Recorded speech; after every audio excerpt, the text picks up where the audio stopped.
ఢిల్లీలో భూ ప్రకంపనలు సంభవించాయి. రిక్టర్ స్కేల్పై 4.4 తీవ్రత నమోదైనట్టు నేషనల్ సెంటర్ ఫర్ సెసిమాలజీ తెలిపింది. హర్యానాలోని జజ్జర్ ప్రాంతంలో భూకంప కేంద్రం గుర్తించారు. మరిన్ని వివరాలు మా ప్రతినిధి అరుణ్ అడిగి తెలుసుకుందాం.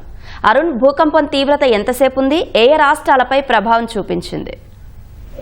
ఈ రోజు ఉదయం 9:16 సమయంలో స్వల్ప భూ ప్రకంపనలు సంభవించాయి. హర్యానాలోని జజ్జర్ కేంద్రంగా 10 కిలోమీటర్ల లోతులో రిక్టర్ స్కేల్ పై 4.4 తీవ్రతతో భూ ప్రకంపనలు నమోదైనట్లుగా నేషనల్ సిస్మాలజీ కేంద్రం ఈ రోజు ఉదయం వెల్లడించింది.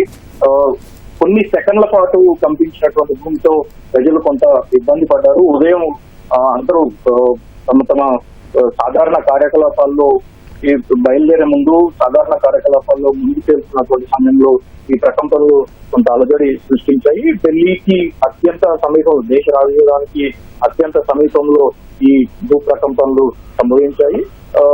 కేవలం కొన్ని సెకండ్ల పాటు 2-3 సెకండ్ల పాటు మాత్రమే ఈ రకమైనటువంటి భూకంపం సంభవించింది.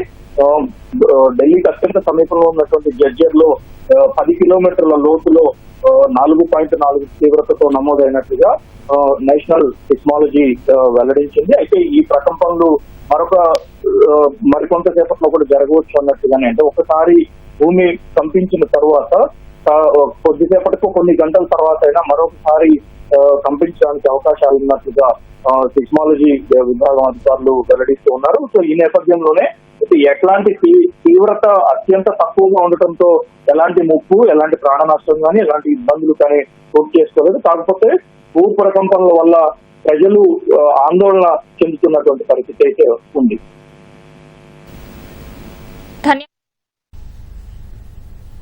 ధన్యవాదాలు అరుణ్.